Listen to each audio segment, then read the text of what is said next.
Mas isso é aquilo que eu comentei com vocês. Esse tipo de exercício ele já está um pouquinho mais avançado, já é algo um pouquinho mais elaborado em relação, pelo menos, ao que vocês encontram em concurso, né? Prova do CRC, vocês já viram que eles se limitam até uma parte daquelas questões mais fáceis, né? Aqui a gente já chegou num patamar um pouquinho mais elevado. Ah, professor, mas tem uma parte ali que o senhor não explicou. Tem? Sentiram falta de alguma situação ali? Eita, que tá piscando feito doido, mano.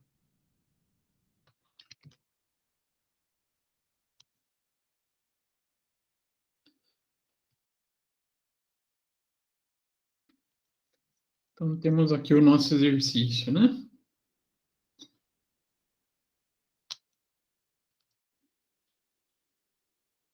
Já abri o Excel aqui, deixar um pouquinho maior.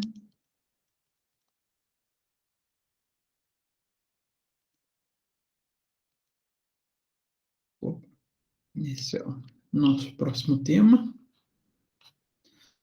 Esse D aqui, Tawane. Né? Negócio aí mesmo. Esse era um plus. Vamos falar assim, esse era um plus do exercício.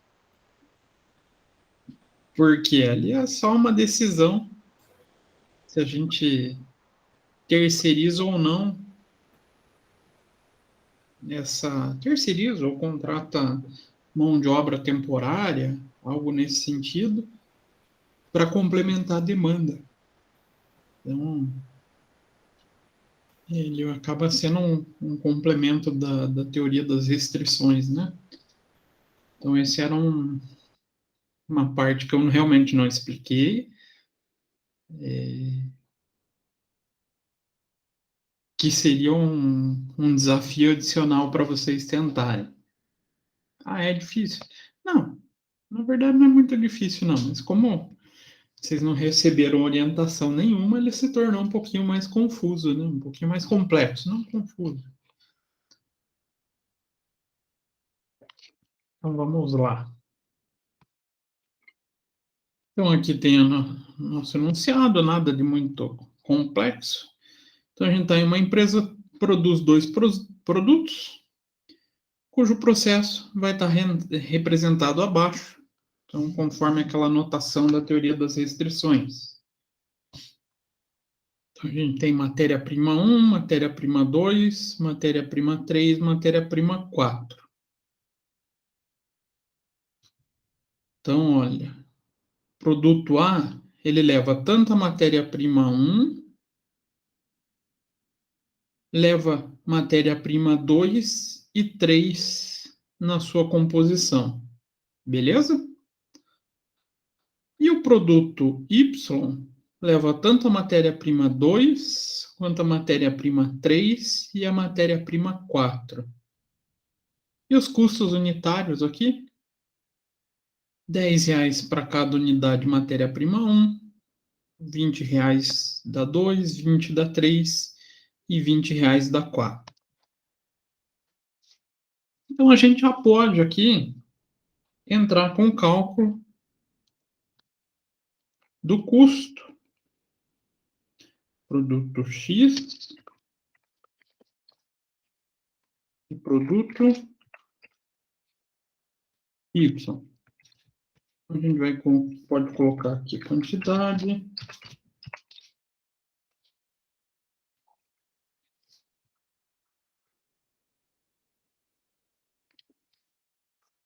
Preço de venda.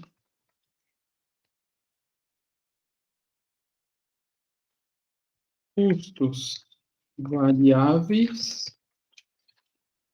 Aqui a gente tem matéria-prima 1. Opa. Matéria-prima 2. Vamos ver se arrastar ele vai puxar. 3 e 4. Isso? Podemos montar um total aqui, né?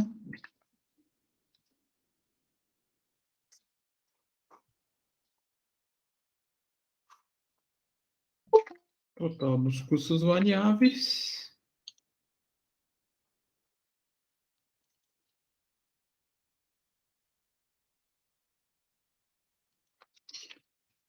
Margem de contribuição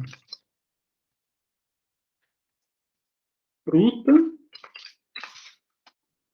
E aqui a gente colocaria as despesas variáveis, né?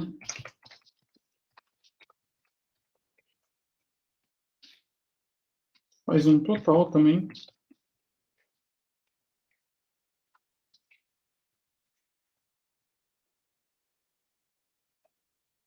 E, com base na margem de contribuição bruta e as despesas variáveis, a gente acha a margem de contribuição líquida. E com a quantidade, a gente acha a margem de contribuição unitária. Aqui a gente vai fazer a soma.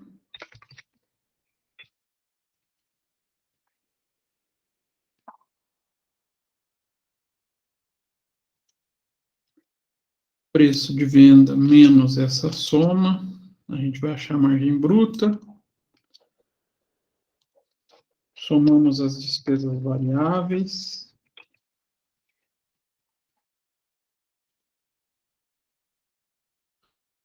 Margem de contribuição líquida vai ser a margem bruta, menos as despesas variáveis, e a margem de contribuição unitária é a margem líquida dividido pela quantidade. Certo? Então, a gente já pode aqui colocar. A gente vai trabalhar, por enquanto, com uma unidade de cada um, só para a gente conseguir achar a margem de contribuição e depois verificar o processo de escolha através da restrição, né? Então, vamos voltar.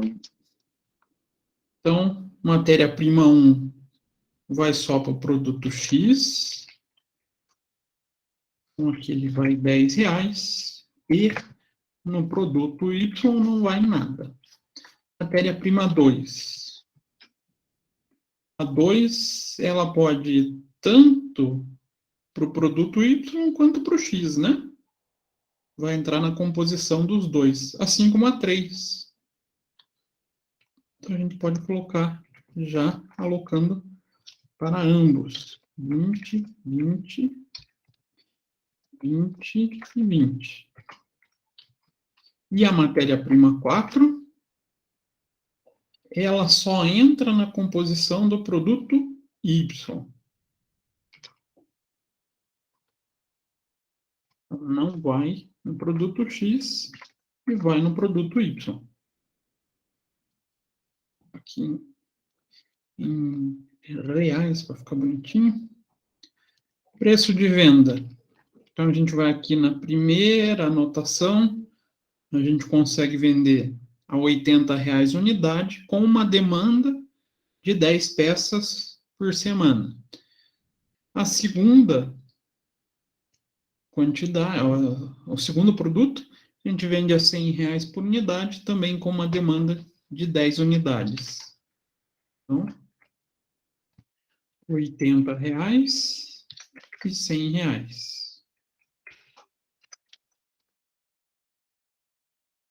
Margem de contribuição bruta, R$30 para o X, 40 para o Y. Aparentemente aqui o Y é mais vantajoso, né?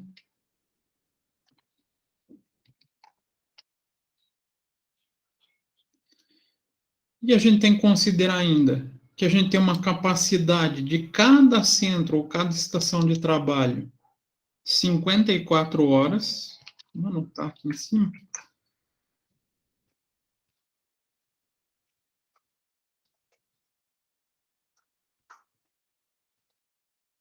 Capacidade de trabalho 54 horas. Não existem incertezas de nenhum tipo. Então, em relação ao consumo, se realmente a gente conseguiria, ou o mercado teria realmente essa demanda, se existiria possíveis alterações de matéria-prima,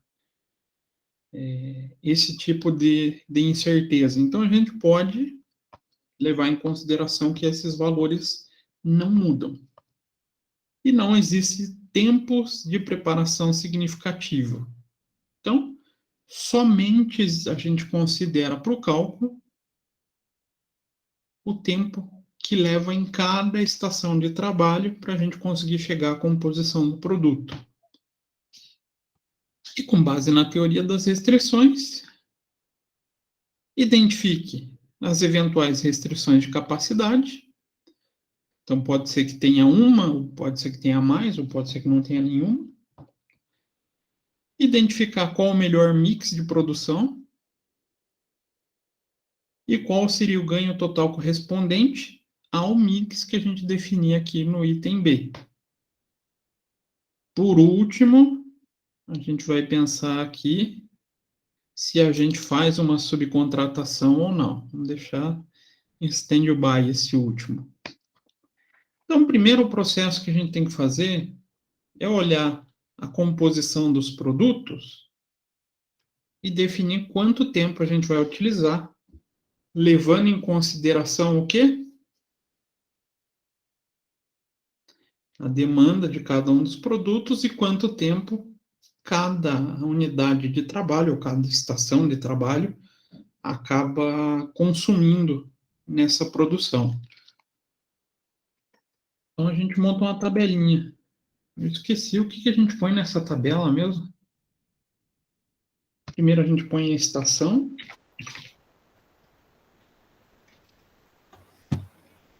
Demanda de tempo? Estação, setor, uma coisa assim, né? A demanda de tempo, mas a demanda de tempo, como que a gente faz essa distribuição? Com o produto X e o produto Y. Então, primeiro a gente coloca a demanda X e demanda Y. Achei as duas demandas, eu vou poder falar numa demanda total, né? Demanda total. Bacana. Achei a demanda total. O que eu faço? Acabo utilizando esse termo, eu acho estranho, mas fica fácil para vocês entenderem, pelo menos eu imagino isso. Um estoque, né, de tempo que a gente tem disponível. Então, tempo disponível. Aqui todas as estações têm 54 horas. E a última coluna, como que a gente pode chamar? Não tem o nome certo. Sobra de tempo. Sobra. Mas sempre tem que montar desse jeito? Não necessariamente. Eu acabo passando esse formato para vocês. Opa. Por ele ser, vamos falar assim, o mais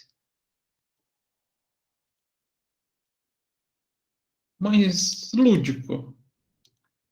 É o mais fácil da gente entender, né? Agora, quais estações de trabalho a gente tem? Temos A, B, C, D, E, F e G. Olha quanta estação, né? Vamos lá.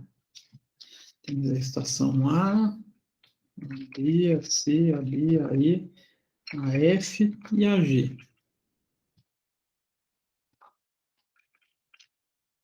Agora a gente passa a contar quanto a gente utiliza de cada um deles, né? A gente sabe que tem 54 horas disponíveis, a demanda total é a soma da demanda Y e da X, e a sobra, a nossa demanda total, menos o que a gente utilizar. Se o valor for positivo, a área está tranquila, está conseguindo atender a sua demanda. Se a sobra representar um número negativo, na verdade está indicando que não está sobrando, né? Está faltando tempo. Então, agora o nosso trabalho é encontrar essas demandas. Estação de trabalho A. Onde nós encontramos a estação de trabalho A? Temos aqui, que vai para o produto X, e uma atividade aqui destinada ao produto Y. Então, cada um tem 2 horas. Mais alguma outra? Não, né? Então, aqui vai ficar, a gente tem uma demanda de 10 unidades, vezes 2 horas. Estação de trabalho A para produzir o produto X consome 40 horas. Demanda do Y. Então, igual 10 unidades vezes 2 horas, 20 horas. Então, se a gente totalizar, a demanda da estação A é de 40 horas. Tem 54 disponível, está tranquilo para atender a demanda. Estação de trabalho B. Vamos ver aqui. Estação de trabalho B tem aqui 5 horas que vai para o produto X. Aqui não tem, nem aqui, nem aqui. Então, só tem essa atividade desenvolvida pela estação de trabalho B, certo? Então, igual 10 unidades de demanda do produto X vezes 5 horas que utiliza, 50 horas. No produto Y, ele não é utilizado. Então, uma demanda total de 50 horas. Está sobrando? Ou está faltando tempo?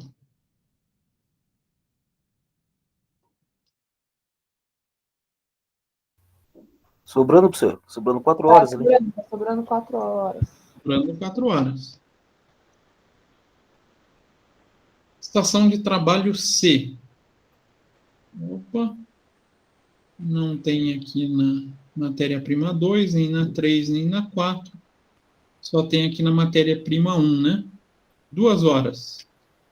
Com 10 unidades. Então, 2 horas vezes 10 unidades, 20, e não leva atividade nenhuma para o produto Y. Esse cara aqui está sobrando tempo pra caramba, né?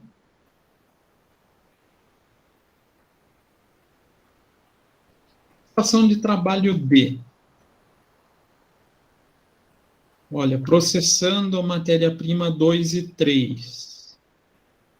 Essa estação de trabalho gasta 2 horas e ela vai ser utilizada tanto no produto no produto X, quanto no produto Y, né? E tem uma segunda atividade, que é processando a matéria-prima 4, que vai somente para o produto Y. Então, como é que vai ficar esse caso? No produto X, 10 horas vezes 2 horas de trabalho, né? 2 horas com 10 unidades de processamento. Agora, para o produto Y, já vai 2 atividades, né? Então, seria qual? 10 vezes 2, mais 10 vezes 2.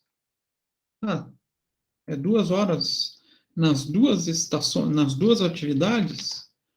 Tá aqui, né? 2 horas e 2 horas.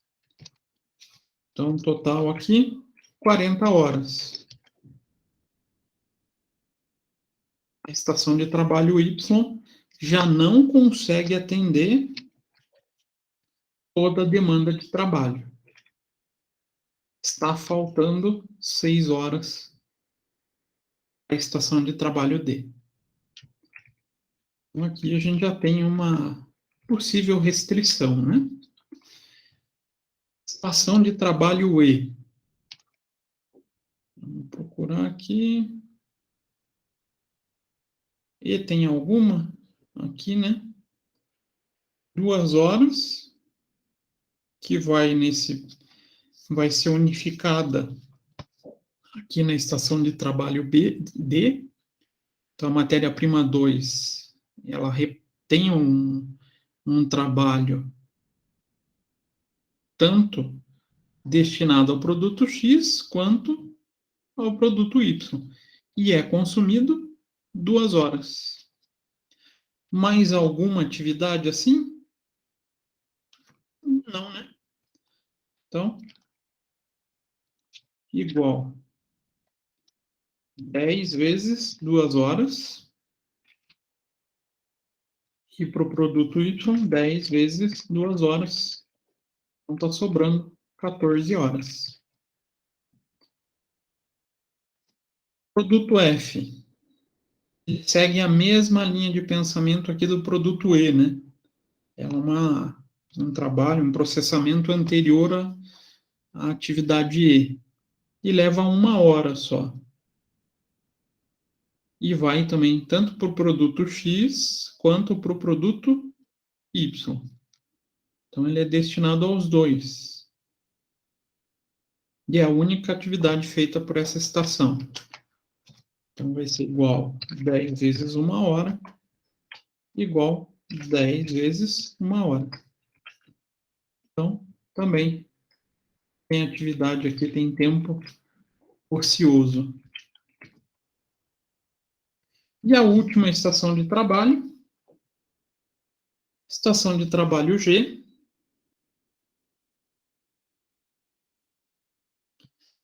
Estação de trabalho G também vai tanto para o produto X quanto para o produto Y, utilizando 2 horas.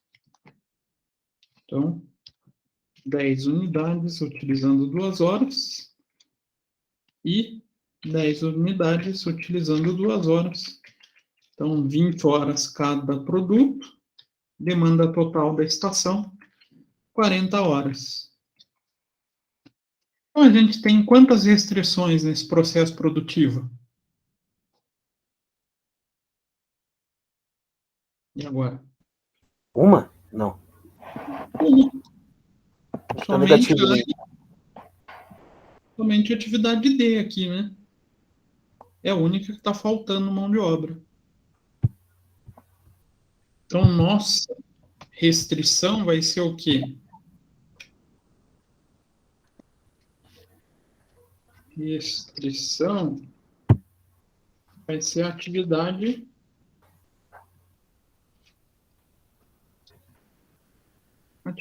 D.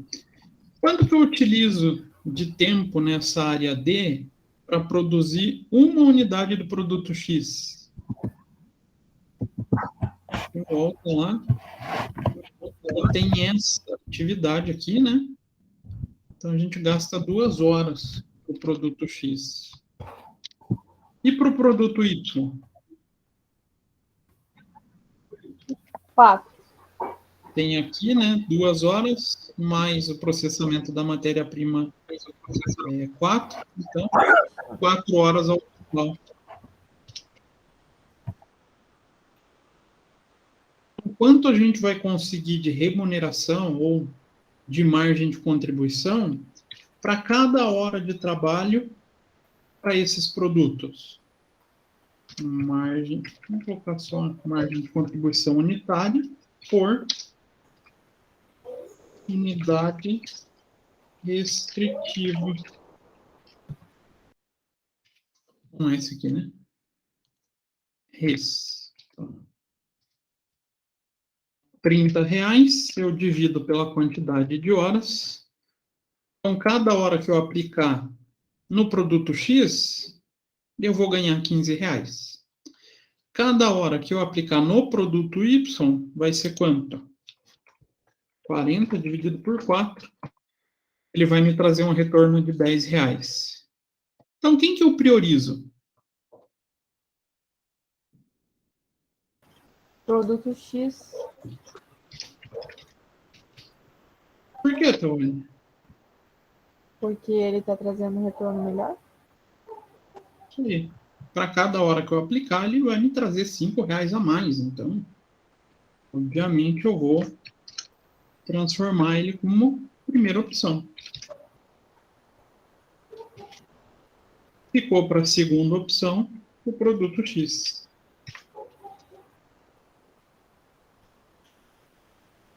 Agora, a definição do mix.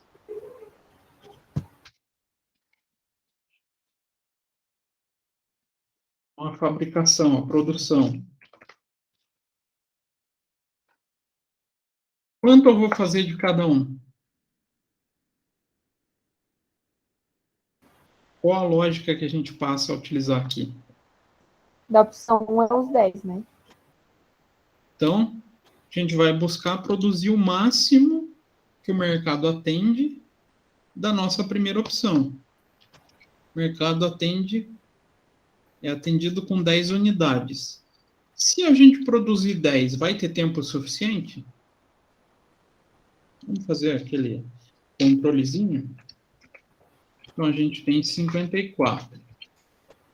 Se a gente produzir 10 unidades, gastando 2 horas, então, 10 vezes 2 horas,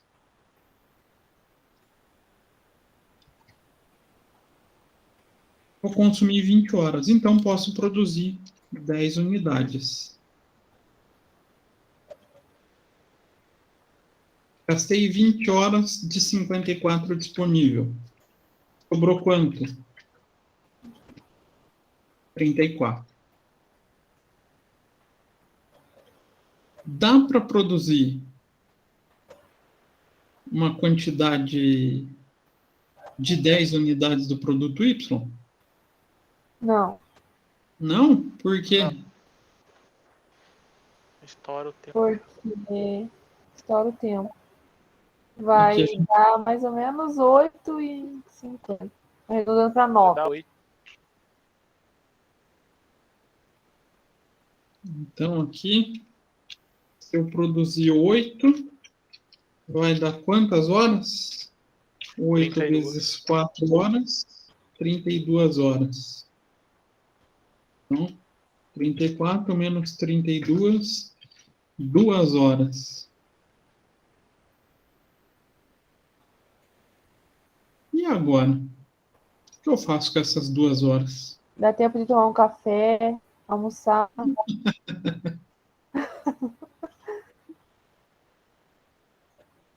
Será que esse é realmente o melhor mix possível?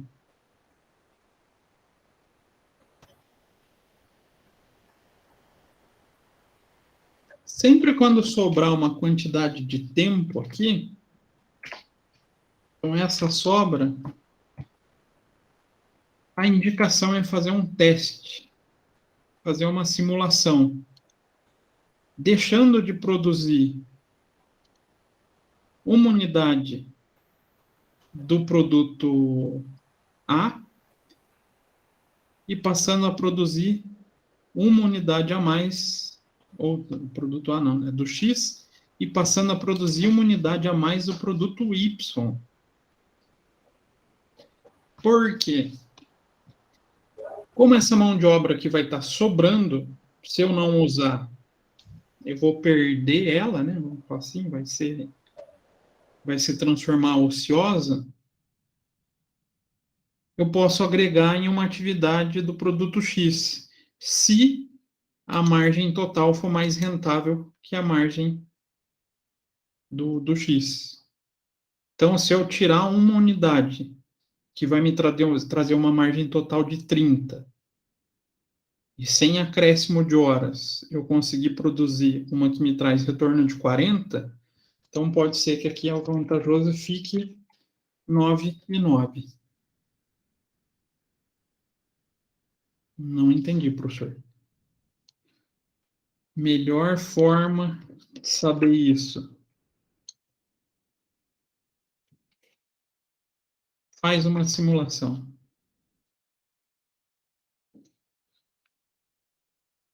Fazendo essa simulação, se eu produzir 9 unidades, 9 não, né? 10, vai ser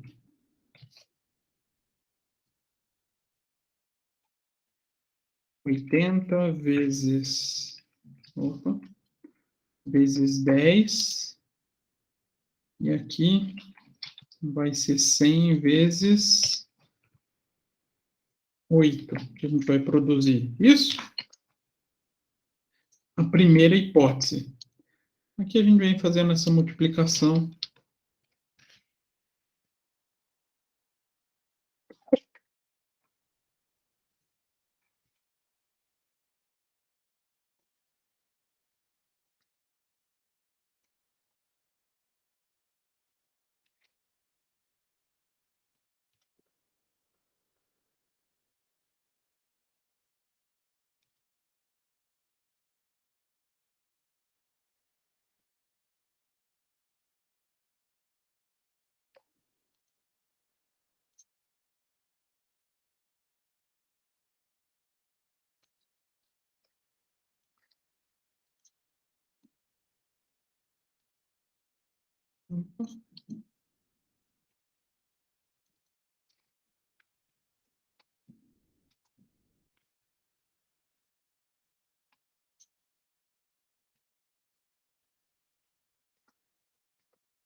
Então, se eu fizer essa simulação com 10 e 8, vou ter um preço de venda total de 800 para cada um e margens de contribuição líquida 300 e 320. Então, a gente vai ter um retorno de 620. Se eu fizer essa alteração, que eu falei para vocês, em vez de 10 e 8, eu produzir 9 e 9, quanto que eu vou ganhar? 270 mais 360, 630. Então, o melhor mix de produção nesse caso aqui não é 10 e 8. É 9 e 9. Agora, se eu vier aqui e controlar 9 vezes 2, 38, sobra 16. E se eu produzir 9 vezes 4, 36. Então, 54 menos 38. Peraí, fiz alguma coisa errada aqui. Você colocou 19, professor. Não vai funcionar mesmo, né? Ele vai zerar. Vou conseguir utilizar ao máximo essa minha mão de obra e conseguir trazer um retorno de R$10 a mais. Quando, então, eu posso pensar nessa alocação de mão de obra? Sempre quando o valor que eu abri mão aqui, então, se eu vou deixar de produzir uma peça, complemente a outra unidade, eu posso fazer esse teste. Claro, isso quando a margem de contribuição total do produto que ficou em segundo plano for maior do que a do produto da primeira opção. Então, aqui eu abri mão de ganhar 30 para utilizar as 2 horas que a gente tem aqui, mais aquela sobra de 2 horas, para produzir um de 40. Por isso, aumentou 10. Então, a definição efetiva do mix aqui, nesse caso, vai ficar 9 e 9. Não sei se deu para compreender. Sim. A busca também é chegar o mais próximo possível do zero aqui. Não transformar a nossa restrição numa ociosidade. Então, aqui a gente ainda fez o cálculo, viu que fazendo 10 e 8 fica com 620 de ganho. Se a gente fizer 9 e 9, vamos até marcar aqui 10 e 8, e 9 e 9, a gente fica com 630, justamente aquele 10 da diferença, né? Do 40 para o 30. Agora, vem a letra D. Acho que aqui eu esqueci de falar uma situação que vocês poderiam me questionar. Eu deveria ter escrito aqui que a mão de obra é especializada. Então, para que não exista questionamento de deslocamento de mão de obra, realocação de funcionários. Então, suponha que a empresa pode subcontratar capacidade extra para executar as operações de qualquer centro de trabalho, pagando um custo de R$ 12 por hora. A eventual contratação desse serviço não alteraria as despesas operacionais da empresa. Aqui eu acabei não colocando a tabelinha de subcontratação para vocês. Então, preencha abaixo a tabela abaixo, indicando se a subcontratação vale a pena ou não. Se em caso positivo, quantas horas você contrataria por centro de trabalho? Quais centros de trabalho está faltando? Vou voltar aqui.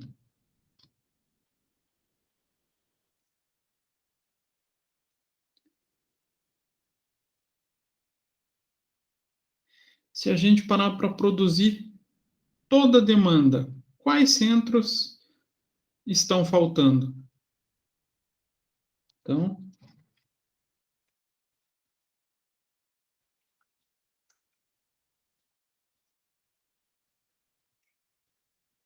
qual área que está com demanda de contratação? No nosso caso aqui, só a D, né?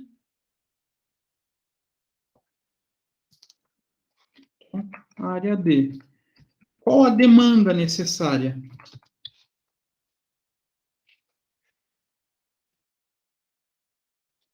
Quanto a gente precisa contratar?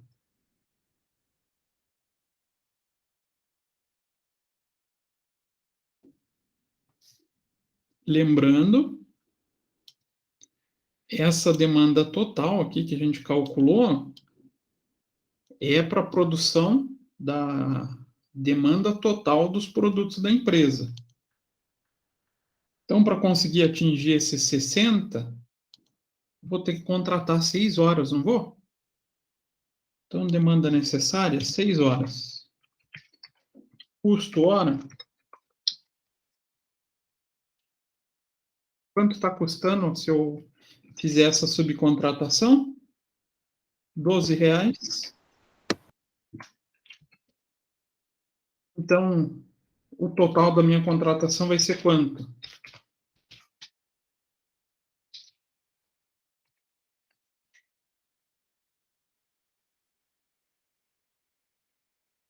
Seis horas vezes R$ 12.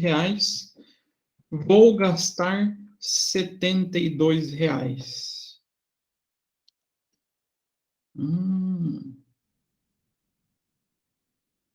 Vou colocar aqui em reais para ficar mais aparente. Então, levando essa demanda de contratação.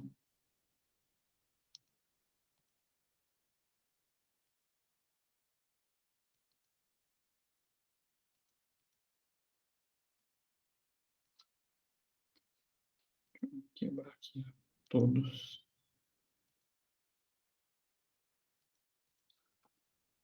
R$ 72. Como Como se eu vou saber se eu posso efetivar essa contratação ou não?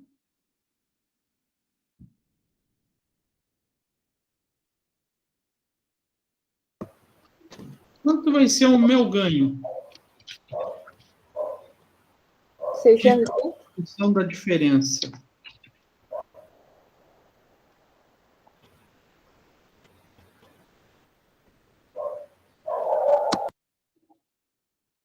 Quanto que eu vou ganhar se eu produzir contratando R$ 72? Vou ver aqui pela margem de contribuição unitária, né? Vou pegar a diferença da minha demanda. Então, podia produzir 10, decidi produzir 9. Aqui eu vou produzir um produto com uma margem de contribuição de R$ 30, mais um produto com uma margem de contribuição de 40. Se eu fizer essa produção, eu atinjo a demanda de 10 para cada um dos produtos, não atinjo? Vou ter um ganho de R$ 70. Então, meu ganho líquido vai ser de quanto? Ganho na produção, menos o custo de contratação, menos R$ 2. Vou contratar? O que vocês acham dessa ideia? Vale a pena? Não. Não? Por quê? Ah, tia, na verdade eu não entendi, não. Você pode explicar de novo? Então foi uma bela de um chute, talvez. Aham, foi. Não, quando você somou os dois ali, eu não entendi. O ganho de produção seria somando o produto X Ó, e Y. vamos ver aqui, ó. A gente tem uma margem de contribuição para cada um deles, um de 30 e um de 40, certo? Certo. A gente tem uma demanda de 10 unidades para cada um, né? Vou até colocar aqui embaixo, demanda. 10 e 10. Quanto que falta para atingir a demanda? Então, peças faltantes. Eu tenho 10. Decidi produzir 9. Ficou faltando uma peça. Eu tenho 10. Decidi produzir 9. Ficou faltando uma peça. Quanto que eu vou ter o ganho com essas peças faltantes?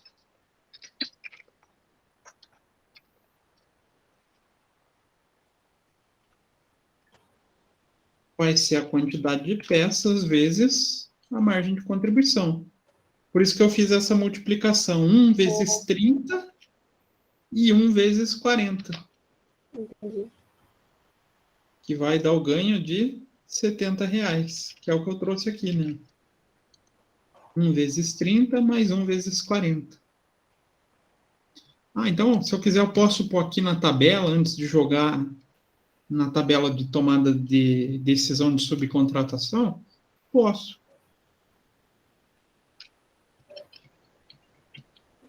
Então, se eu fizer essa subcontratação, eu vou ganhar R$ 70. Vai aumentar meu ganho em 70. Mas para conseguir fazer essa subcontratação, eu vou gastar 72. Faz sentido? Contratar? Então, aí é por isso que eu não entendi, sabe? Não vai faltar ainda R$ 2 para você ter um ganho total? Tá. Na verdade, aqui, se eu contratar, eu vou perder dinheiro, não vou? Sim.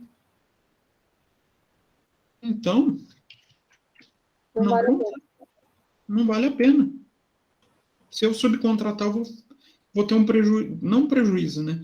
Mas eu vou ter uma redução do meu lucro em relação ao que eu vou gastar. Eu vou gastar mais do que eu vou ganhar para fazer. Ah, professor, e se fosse aqui R$10 por hora? Opa, aí até vale a pena. Porque eu vou estar tendo um acréscimo no meu lucro de R$10. Já se for o custo a R$12, já não vale a pena. Conseguiram compreender esse processo de escolha, se eu subcontrato ou não? Sim. Agora Então, sim. na minha subcontratação, eu tenho que gastar menos do que eu vou ganhar com as peças que eu vou produzir. Senão, não vale a pena. Senão, não faz sentido nenhum fazer essa subcontratação. Então, nesse nosso exemplo, não vale a pena. Beleza?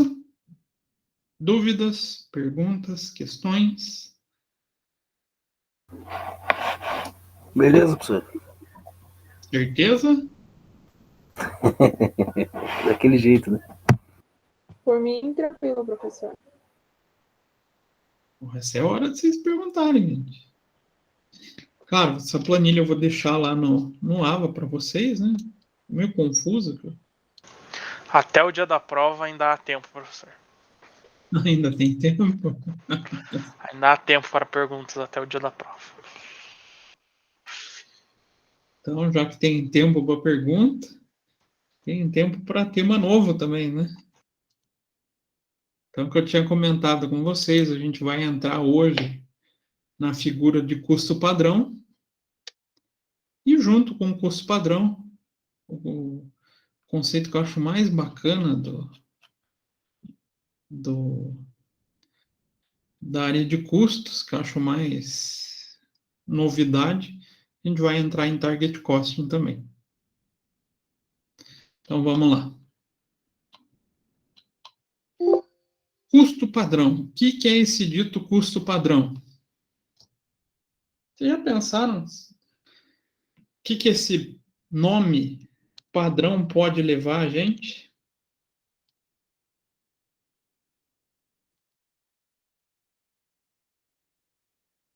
O que é algo considerado padrão? É sempre da mesma forma, professor. Sempre da mesma forma? Também. Mas pode levar a outro pensamento nessa mesma linha. Vai parecer um pouco machista o jeito que eu vou falar, mas é que a mulher acaba tendo muito mais essa comparação. O que a gente pensa quando fala o padrão de beleza? Geralmente a gente acaba pensando mais até no padrão de beleza feminino, né? A mulher sabe que se são comparadas umas às outras, não são? Não sabe? Homem não tinha tanta essa preocupação, hoje tem mais, né? Hoje também entrou o padrão de beleza masculino. Mas o que é um padrão nesse caso?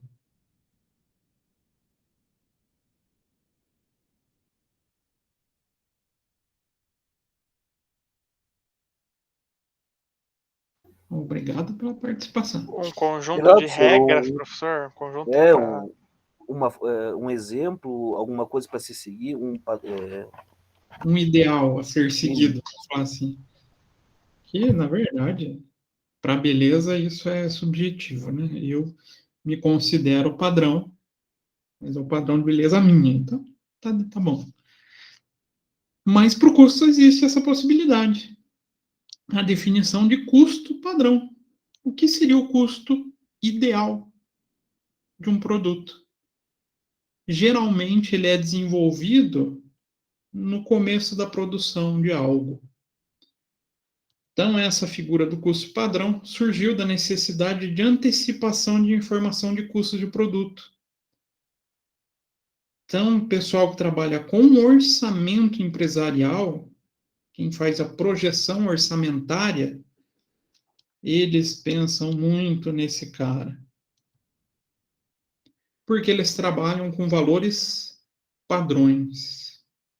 Então, se eu produzir uma peça de um determinado produto, o desenho ideal dele vai me custar X mil reais. Vai ser tantas unidades de matéria-prima, com um preço ideal de X reais, dando um custo que seria o ideal de X reais. Então, é um padrão tanto de quantidades de matéria-prima quanto de custos de matéria-prima, para que a gente possa definir essa antecipação, né, que eu falei, essa projeção da minha produção de acordo com o desenhado, o definido, principalmente pela engenharia.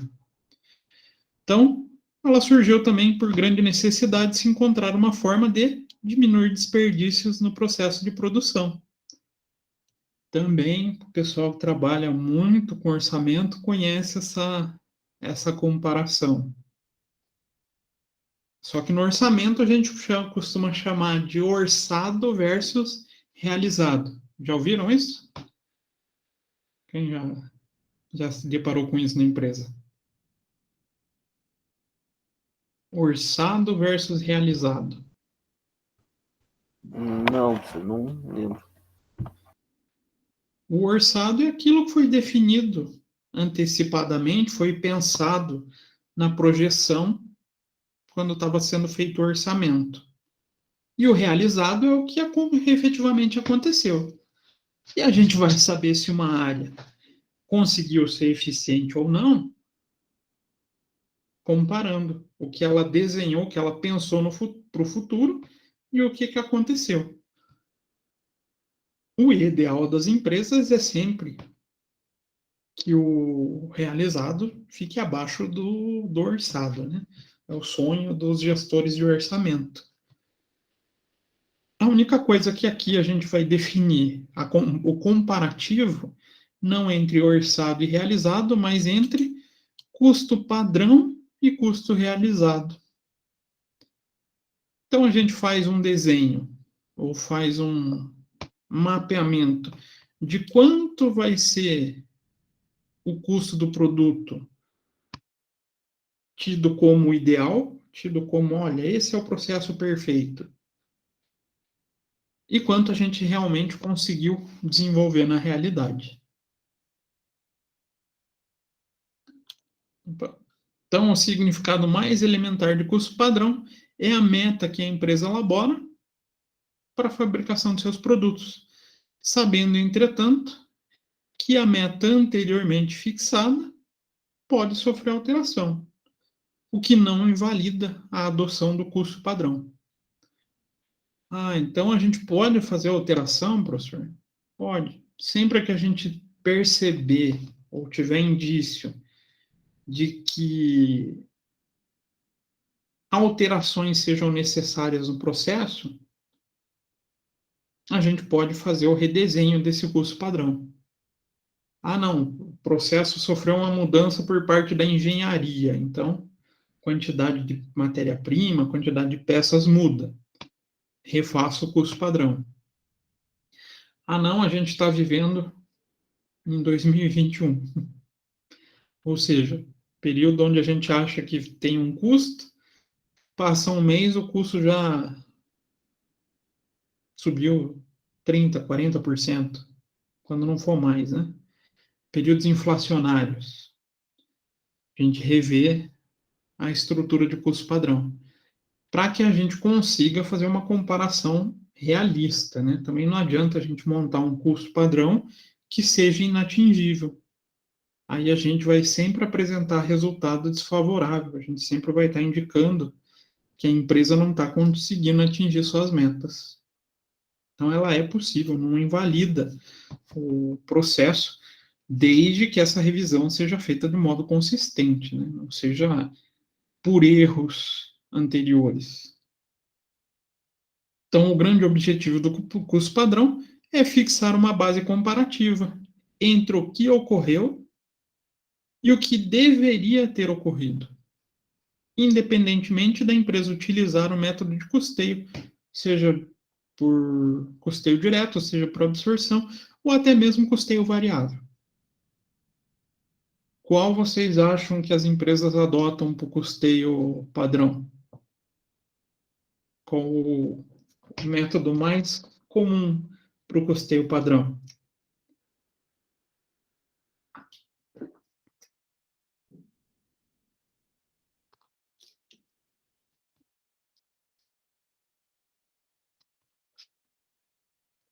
Esse cara aqui, né? Por quê?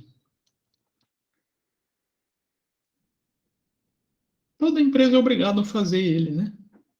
Então o pessoal já acaba utilizando ele mesmo para fazer o desenho do custo padrão. Daí ela faz só a comparação, né? O processo do custeio padrão é a comparação entre esse ideal e o que está acontecendo na realidade. O método de custeio que utilizar, aí fica a critério de cada um. A única coisa que tem que ser o mesmo, né? Tanto para o meu ideal quanto para o meu efetivo, para o meu realizado. Então, segundo Padovese, há pelo menos 3 motivos para as empresas adotarem o custeio padrão. Determinar o custo que deve ser. Então, o custo correto. Faz sentido para vocês? Tem lógica isso?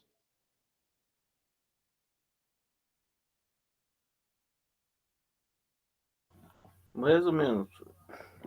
Mais ou menos? Por que, Valtinho? É que se tiver um custo correto, vai ser esse o custo que a gente vai levar como padrão? É, Mais ou na menos. verdade, o custo padrão seria a determinação do que a gente enxerga como correto. Sim. Então, seria o processo ideal sem desperdício de material, com compra de matéria-prima eficiente. Então, seria o processo sem erros, sem desperdício. Então, ele serve como um balizador que a empresa tem que seguir. Segundo, definição de responsabilidades e obtenção do comprometimento dos responsáveis de cada atividade padronizada. Então tá aqui outro segredinho. A gente só consegue falar se a empresa vai conseguir chegar em um custo correto e vai conseguir adotar ele na sua produção se as atividades forem padronizadas. Um probleminha aqui, né? A gente tem que ter um processo muito bem alinhado para que a gente consiga ter processos idênticos na sua repetição.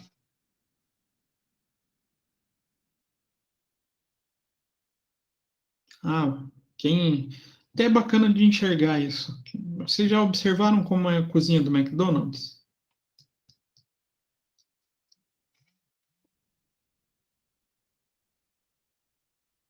Ou vai dizer que vocês nunca ficaram olhando lá para dentro? Sim. Já Aquela sim, loucura que é. Hã? Aquela loucura que é. Uma loucura? Mas aquela é uma loucura organizada. Sim. Você Um também... fica com a maionese, outro fica com hambúrguer, outro fica com... E vocês já repararam que até a parte de molho, eles têm, vamos falar assim, pistola, tem algum aparelho para dosar sempre o mesmo padrão do produto? Sim. Até o sal da batata frita é assim, não é? Se vocês olharem, eles têm um negocinho lá que eles só viram como se fosse uma chavinha em cima da batata frita, eles despejam a quantidade exata de sal e só. Tudo isso para padronizar o produto, para padronizar a atividade. E também daí conseguir definir um custo considerado padrão para um determinado lanche ou para um determinado produto deles. E também sabendo quem que é o responsável de cada atividade, tendo desvio em qualquer um dos processos, a gente consegue identificar quem é o responsável pelo erro. Aqui é um pouquinho cruel falar isso, né? Mas ele acaba sendo um dedo duro das áreas com problema. Cruel pensando em pessoas, né? Mas pensando em empresa, é o que seria o ideal, né? A gente saber exatamente quem está com problema para poder corrigir. Então, com essa padronização, definição de responsabilidade e o desenho do custo correto, facilita a avaliação de desempenho e eficiência operacional, eficácia operacional, né? Então, ele ajuda a verificar se a minha empresa está realmente desempenhando as funções de acordo com o que seria o ideal ou não. Então, serve inclusive para avaliação de desempenho dos funcionários. Agora, as fórmulas vocês vão ver que não tem nada de complexo, nada de complicado. A gente vai ter dois tipos de variação para ser analisada. Variação de material,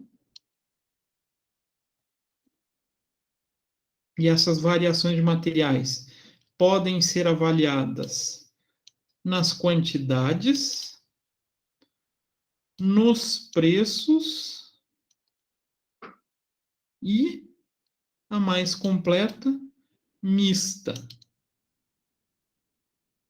que daí envolve tanto a quantidade e o preço. A diferença de quantidade e preço. Então, variação de quantidade vai ser a diferença de quantidade vezes o preço padrão. Não entendi essa história de diferença de quantidade, professor. Então, vamos supor que a gente tenha na nossa produção o ideal 1 quilo de matéria-prima. E a gente foi verificar o realizado e a gente percebeu que a área gastou 1,2 kg. Então, o que a gente vai considerar como variação de quantidade? A diferença, então, 1 quilo, 1,2 kg, então quanto que deu de diferença? 200 gramas a mais, né? Então, uma diferença positiva de 200 gramas. Vezes o preço determinado como padrão. Variação de preço. É a diferença de preço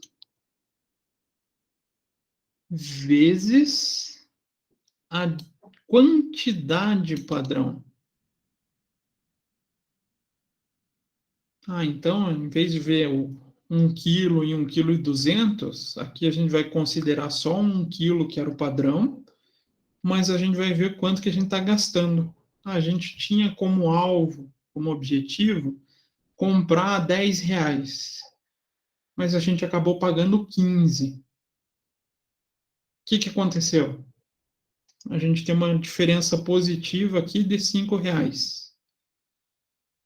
Se a gente gastar 2, 3 quilos, 1 quilo, multiplicando essa diferença vezes a quantidade, a gente vai achar quando a gente pagou a mais ou a menos, né?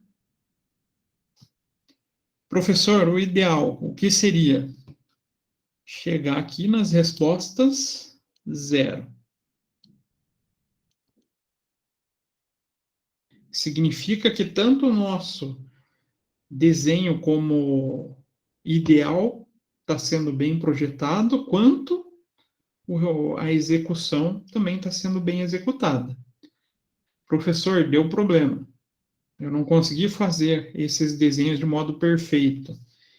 A variação, sendo ela negativa, é sinal que a gente está tendo um desempenho superior ao que foi planejado. Pode ser que daí eu planejei errado, mas pelo menos eu não estou sendo, assim, desperdiçando recurso. Não sei se vocês conseguiram entender esse meu pensamento, se eu não divaguei demais. Não? Sim? Não, professor, repete. Repete? Sim, não entendi muito bem. Tá bem. Então, aqui, voltando lá para a diferença, para a variação de quantidade. Então, a gente vai multiplicar a diferença de quantidade vezes o preço padrão. Então, preço padrão é aquilo que a gente definiu no momento que a gente idealizou o produto. Então, a gente pensou, vou construir tampinha de garrafa. Então, eu imagino que vou gastar 50 gramas de plástico. Então, quantidade 50 gramas. E eu vou pagar R$10 no quilo de plástico. Então, aqui, preço padrão é esse R$10 que eu defini. Agora, diferença de quantidade é de quanto eu desenhei como ideal e quanto eu tenho como realizado. A diferença é o que vai indicar se eu estou sendo eficiente ou não. Diferença sendo positiva, eu defini 1 quilo como padrão e gastei 1,5 kg, então eu vou diminuir 1 quilo de 1,5 kg, quanto que eu gastei a mais? Meio quilo. Meio quilo. Então, se essa diferença do realizado menos o padrão de acabar dando positivo, é sinal que eu estou desperdiçando matéria-prima. Estou gastando a mais. Não, professor, deu diferente, deu negativo. Opa, é sinal que eu estou economizando matéria-prima. A variação de preço, a única coisa que a gente inverte na análise. Em vez de verificar a quantidade, eu vou verificar os preços pagos. De quanto eu coloquei quando eu idealizei e de quando eu estou efetivando a produção. Então eu falei que eu gastava R$10 por quilo. E minha área de compras acabou pagando 12. Quanto que eu estou gastando a mais? R$2. R$2. Se for 1 quilo aqui, minha variação está sendo R$2 positivo. O positivo aqui, na verdade, é que eu estou gastando a mais. Uma variação desfavorável para a empresa. Se for o contrário, era para pagar 10, eu consegui pagar 9. Opa! Sinal que eu estou gastando menos do que eu esperava. A variação é favorável para a empresa. Melhorou? Sim, agora entendi. Acho que com um número vai ficar mais fácil de vocês enxergarem tudo isso também. E a variação mista? A variação mista é que a gente faz das diferenças. Então, a gente vai calcular a diferença de quantidade e depois a diferença de preço. Encontrou as duas, a gente multiplica elas para verificar se a gente teve um ganho em relação ao processo total.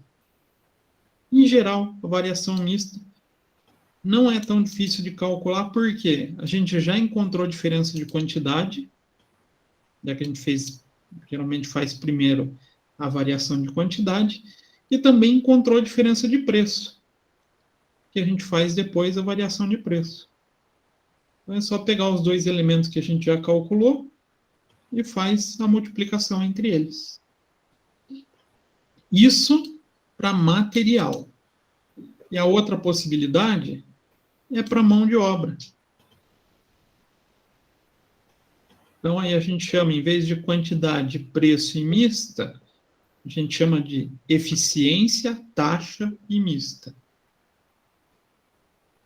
Mas, no fundo, é a mesma coisa. Se a gente parar para analisar, a variação de eficiência, em vez de falar em quantidade utilizada, a gente vai falar em horas de trabalho. Só isso. Ah, era para produzir em 4 horas, a gente produziu em 3. Opa, a gente está tendo um ganho favorável aqui, né? A gente está sendo mais eficiente do que a gente tinha como padrão. Variação de taxa. Taxa é o valor de hora paga para o funcionário. Então, mesma coisa que preço, a única coisa que a gente passa a chamar de taxa, vezes a quantidade de horas definida como padrão. E a variação mista, daí é a diferença de horas vezes a diferença de taxa. Então, aqui a gente consegue encontrar variação de preço. Tudo que tiver acima do preço padrão, a gente pode chamar de variação de preço. Ela pode ser tanto, nesse caso aqui, será que está sendo favorável ou desfavorável para a empresa? Se a gente colocasse valores aqui, não sou hábil na escrita, vamos colocar 10 aqui, se a gente tivesse um gráfico, e aqui 12. Se a gente pensar em variação de preço, a gente está sendo eficiente ou não? Ela está sendo favorável para a empresa ou está sendo desfavorável? Está sendo desfavorável. Por que, então? Porque o preço real está dando 12 e o preço padrão é 10. Então a gente está gastando R$2 a mais do que a gente esperava, né? A mesma coisa, então, a gente pode pensar, a variação aqui ela pode ser para baixo. Então, se o preço padrão estiver abaixo do preço real, abaixo não, acima do preço real, aí a nossa variação é favorável para a empresa. E quando a gente falar de quantidade, a gente pode utilizar esse mesmo pensamento. O padrão está abaixo do real, a nossa variação é favorável. Ah, não, está ao contrário, professor. A quantidade padrão está superior à real. Então, nossa variação de quantidade está sendo favorável para a empresa. A gente está gastando menos do que a gente definiu como meta. E quando a gente faz o desenho, o gráfico, com essas duas variações, quando a gente chega nessa intersecção dos gráficos, indica a variação mista. Eu não gosto de pôr no gráfico, tá, gente? Não uso. O que eu faço? Número. Número para mim é muito mais fácil nesse caso. Então, se a gente pensar no enunciado, vamos resolver um exercício. No mês de maio de X1, determinada empresa fabrica somente um produto. Padronizou seus custos de produção de materiais conforme disposto. Então, produto X como custo padrão. 3 kg de matéria-prima adquirida por R$ 5,80. No final do mês, a gente foi lá na produção, levantou os valores reais, os utilizados. Foram 3,5 kg de matéria-prima adquiridos a R$ 6. Como que vai ficar esse cálculo? Então, determine o resultante da variação, tanto em relação ao consumo, em relação ao preço, e aqui eu esqueci de colocar a variação mista. Então, com base nesses valores, como é que a gente vai fazer? Primeiro, determina o custo padrão dos materiais. Segundo, determina o custo real dos materiais. Aí, terceiro, a gente vai fazer a variação de quantidade. depois a variação de preço e depois a variação mista. Só isso. Aqui está tranquilo para resolver, né? Porque a gente só tem um material. Mas vai ter os casos onde a gente vai fazer várias dessas comparações. Porque a gente vai ter vários materiais utilizados e cada um vai poder ter uma variação tanto favorável quanto desfavorável para a empresa. Então, importante aqui a gente destacar que a variação desfavorável é quando o custo real for maior que o custo padrão. Quando eu gasto mais do que eu determino como ideal. Assim como quantidade também, né? Se a quantidade real for superior à quantidade padrão, a minha variação será chamada de desfavorável. E ela vai ser favorável quando? Quando o custo real ou a quantidade real for menor que o custo padrão, ou que a quantidade padrão. Então vamos resolver esse aqui. Cadê meu Excel? Por aqui.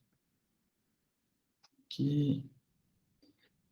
Então vamos colocar mais uma abinha aqui. Então, determinação do real. Não, primeiro do padrão. Padrão. Quantidade. E preço.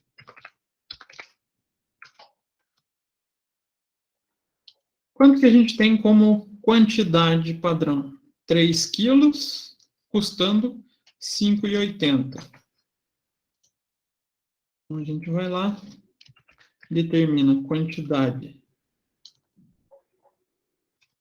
3 quilos, custando R$ 5,80. Isso como o meu padrão. Agora, o realizado, o real.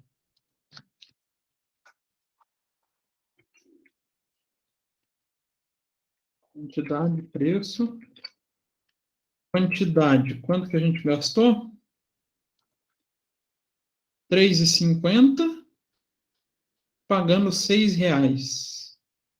Então, 3,5 a R$ 6,00. A gente vai calcular primeiro a variação de quantidade. Então, variação de quantidade a gente encontra como mesmo? Esqueci.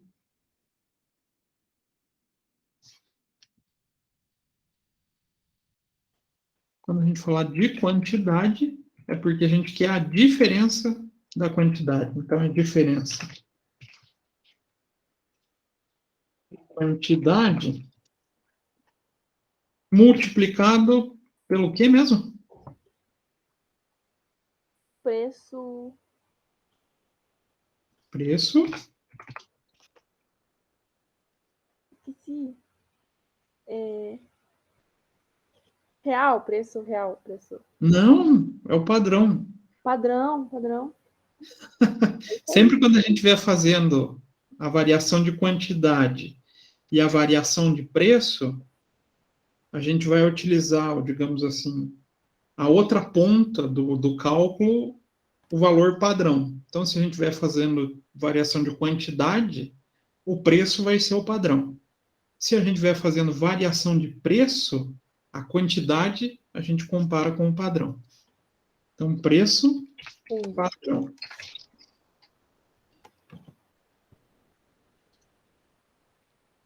Então, aqui, pensando nisso, diferença de quantidade.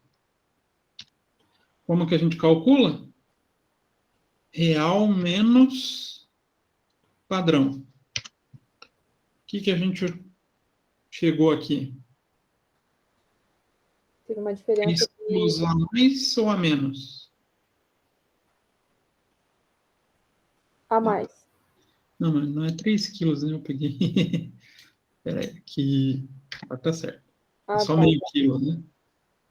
Então era para gastar 3, a gente gastou 3,5. Então a variação foi positiva. Então o resultado não vai ser bom. Vezes saiu o preço padrão, 5,80. Fazendo essa multiplicação, vai dar quanto? Meio vezes 5,80.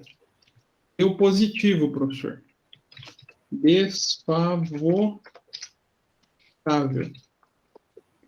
Sinal que gastando essa quantidade a mais, pensando no preço padrão, eu vou gastar R$ 2,90 a mais do que o meu idealizado. Deu para compreender? Sim. A única coisa aqui é que esse meio quilo, a gente deu um valor. Então, aqui seria reais, né? Deu um valor de gasto superior ao que a gente gostaria. Ah, professor, não, era o contrário aqui. Era para gastar 3, a gente gastou 2,2 kg. Como que ficaria? Então, para exemplificar, vou pegar o 2,200 menos 3 quilos. Opa, menos 0,8. A 5,80,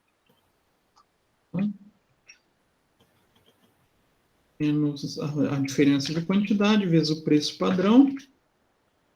Olha, ficou menos. O que isso indica? Que está favorável. Que eu vou estar economizando para a empresa, né? Vou gastar menos do que seria o considerado ideal. Pô, bacana, isso para a empresa é bom. Não sei se deu para compreender com os dois lados da moeda, tanto gastando mais, quanto gastando menos. Tranquilo? Tranquilo. Então, vamos para a variação de preço. Então, a diferença de preço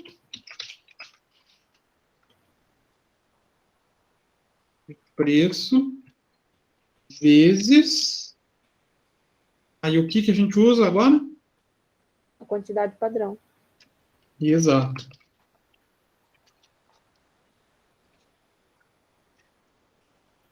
Quantidade padrão. Então, diferença de preço. A gente gastou 6, era para gastar 5,80. O que aconteceu com o nosso preço? Ficou positivo.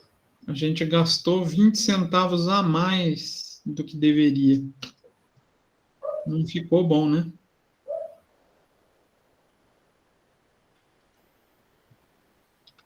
Quantidade padrão, 3 quilos. Então, a nossa variação de preço, 20 centavos vezes os 3 quilos, foi 60 centavos. Favorável, né? É positivo. Desfavorável. Ah, isso aí. Na verdade, a gente está gastando a mais do que deveria. Desfavorável. Ah, não, professor, foi o contrário aqui. Era 5,80. A gente gastou 4. Como é que ficaria esse cálculo? 4 menos 5,80.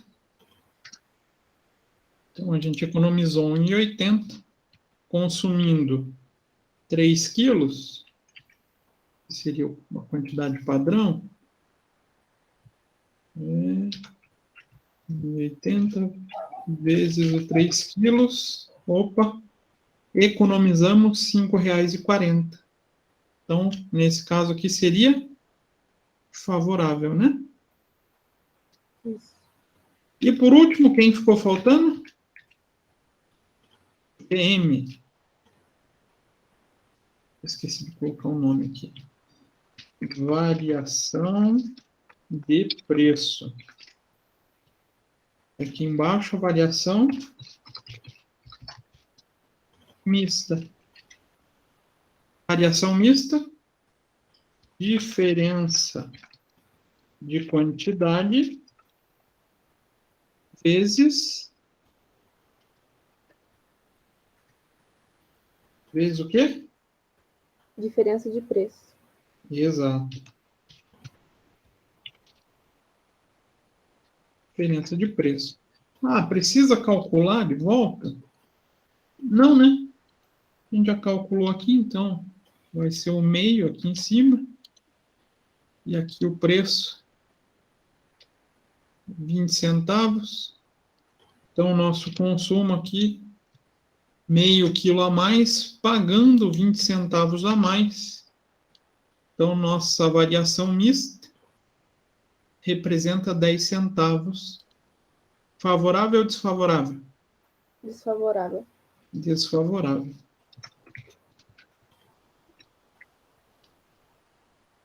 Difícil essas comparações? Não. De custo padrão é só isso, gente.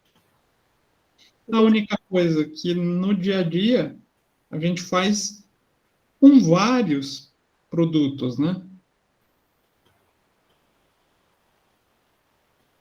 E daí, para a gente saber se foi eficiente ou não, a gente soma esses resultados. Então, a gente tem matéria-prima 1, matéria-prima 2, matéria-prima 3. A gente faz o cálculo para as 3 matérias-primas e daí verifica se a soma dos resultados vai ser favorável ou desfavorável. Não é tão difícil, né? É trabalhoso daí só. Então, aqui, em vez da gente calcular separadinho, monta uma tabela, uma linha com cada variação, com cada produto. E cada coluna, a gente faz um tipo de variação. Só isso.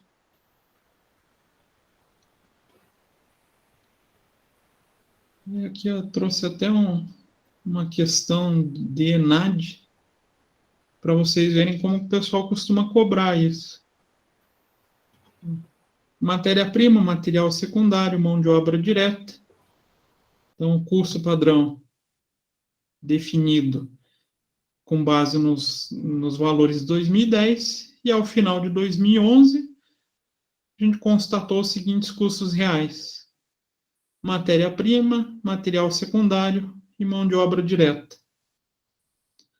Aí, diante das informações acerca do custo real, percebe-se que ocorreu grande variação de custos.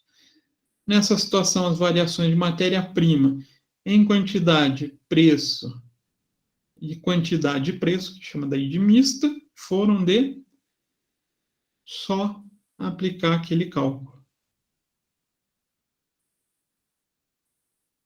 A única coisa que a gente pega de todo esse mapa para responder a questão, né, vai utilizar só matéria-prima e daí o realizado da matéria-prima.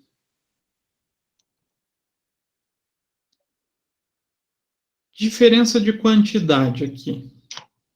Então, vai ser o primeiro. Quanto que dá de variação de quantidade? A gente vai pegar custo real, 4 menos 2 quilos, 2, né? 2. A um preço de R$3. Então, a variação aqui vai ser de quanto? 6. Isso? A diferença, 2 quilos positivo, custando R$3. Essa variação foi favorável ou desfavorável?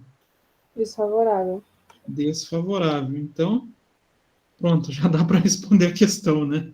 Nossa Senhora, bem fácil. Ah, mas vamos ver a variação de preço. Então, a gente gastou 2 e o nosso ideal era 3. Opa! Então, aqui, menos 1, né? Isso. Menos 1. Vezes 2 quilos. Oi. Aqui é igual, né? Então, igual a menos 2. Vai ser favorável ou desfavorável? Nesse caso vai ser favorável. Favorável. Por quê? A gente ia gastar 3, acabou gastando só 2. O real foi menor que o padrão. E a variação mista? Opa.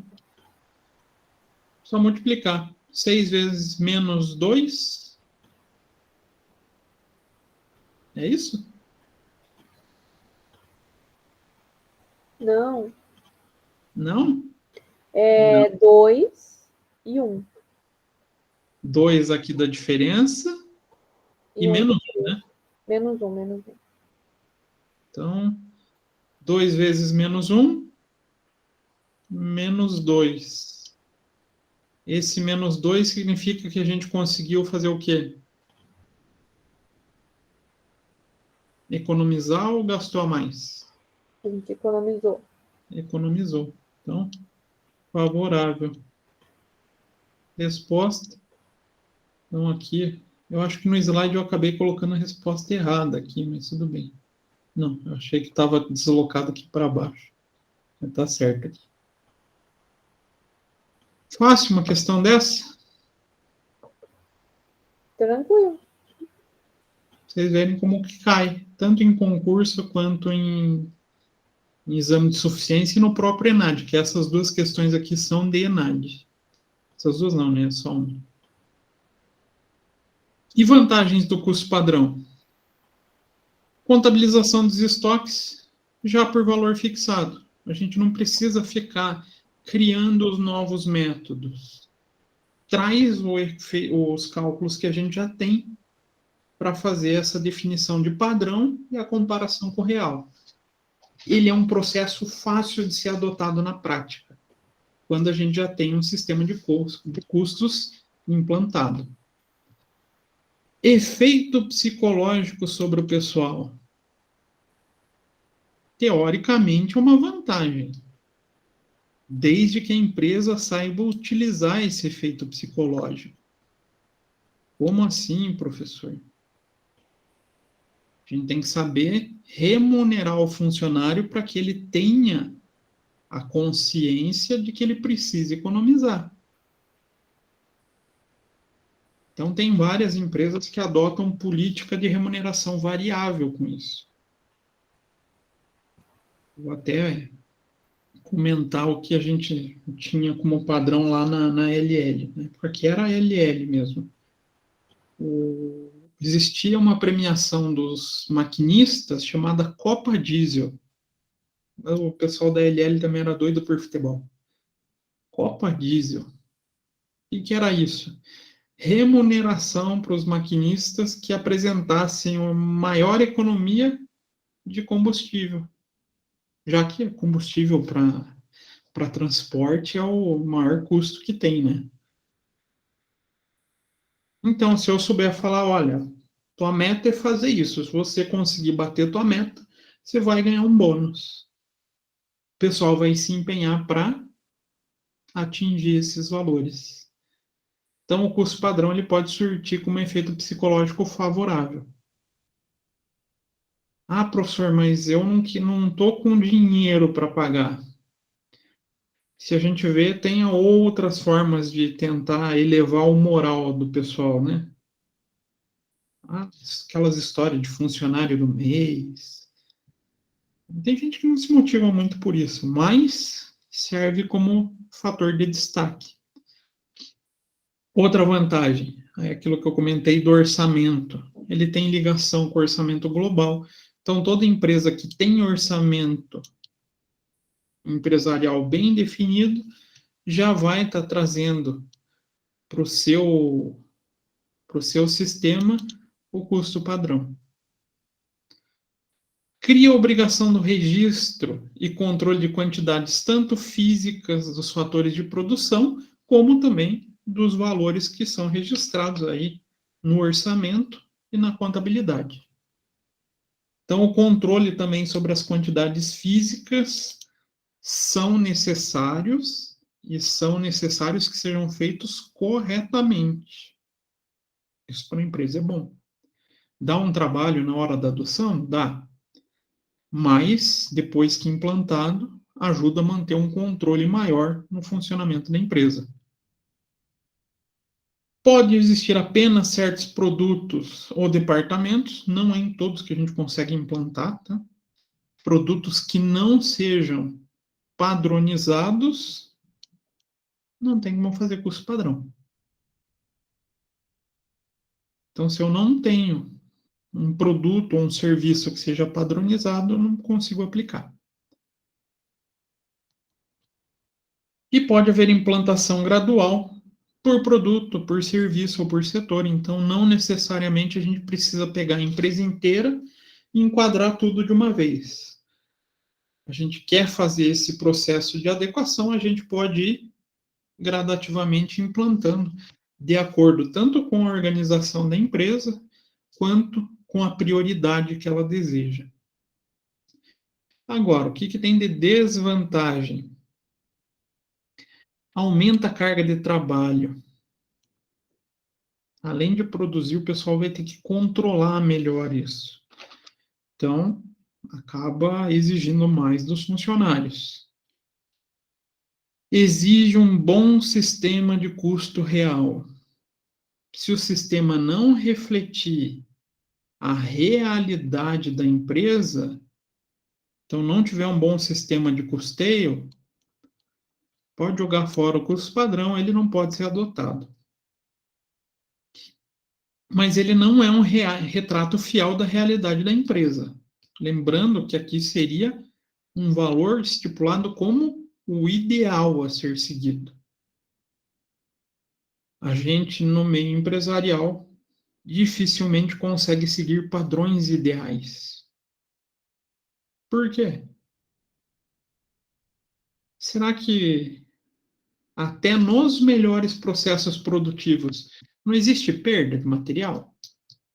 Perda até no sentido da engenharia da produção, né? Que são pequenas falhas que acabam gerando desperdício e que são previstas até. Então, nem os melhores sistemas, nem as melhores empresas vão conseguir adotar um padrão perfeitamente ideal. E quando a gente fala de preço, pior ainda, né? Por quê? A gente às vezes está sujeito a fatores externos. Às vezes sobe o câmbio. Muitas das empresas já têm um aumento dos seus custos. Ah, está tendo inflação. Aumenta custo. Então, a interferência também dos fatores externos afeta na figura do preço daí.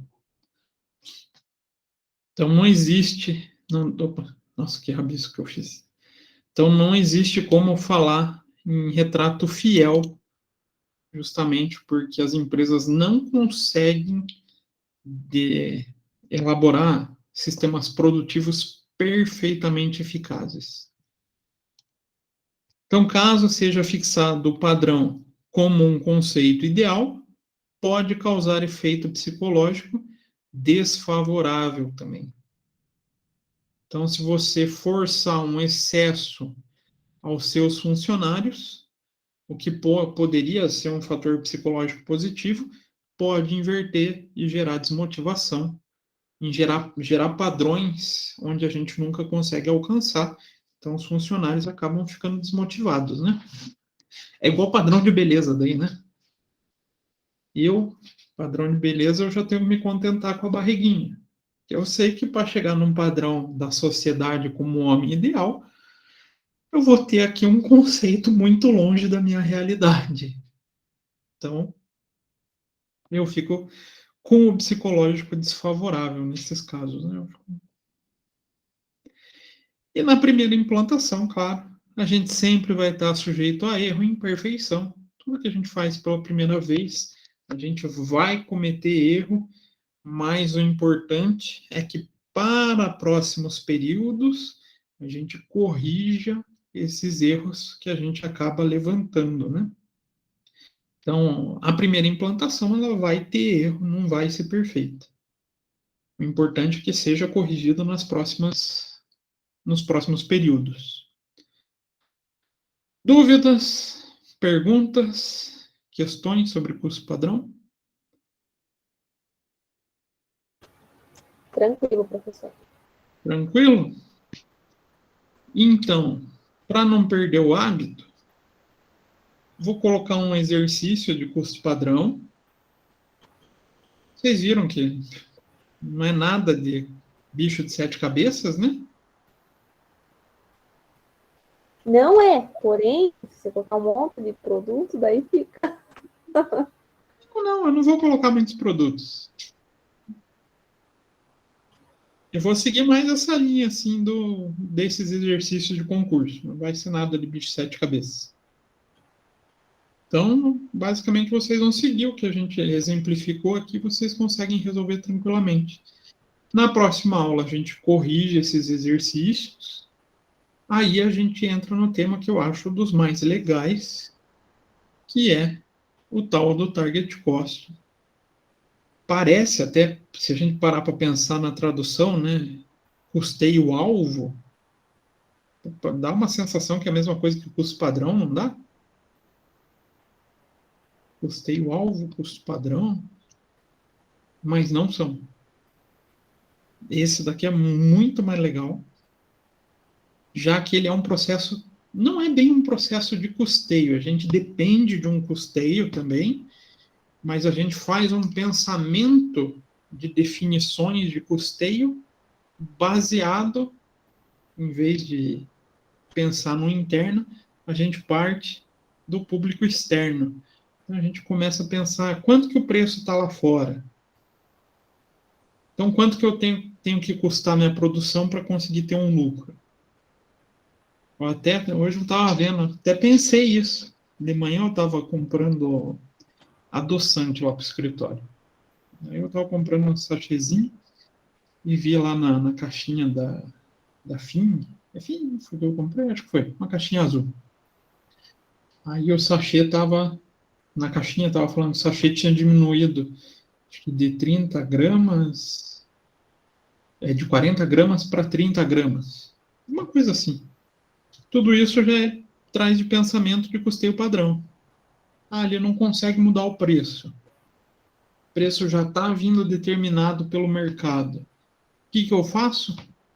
Retrabalho o meu custo. Diminuo o custo para conseguir ter uma margem de lucro ainda. A gente vê muito em bolacha isso daí, né?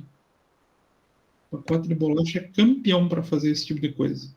Você vai comprar, de repente você chega no mercado, a embalagem está com destaque lá. Peso líquido era tanto, agora passa a ser só tanto.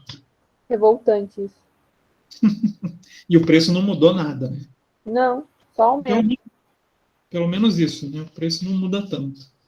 Porque se eles fossem manter aquela quantidade, o preço ia subir. Aí o que poderia tornar o produto sem competitividade no mercado. É interessante. Na próxima aula a gente conversa. Até a primeira empresa que adotou, não sei se vocês conhecem essa marquinha aqui da maçã. Devem conhecer. Apple? A primeira grande idealizadora desse processo foi a Apple.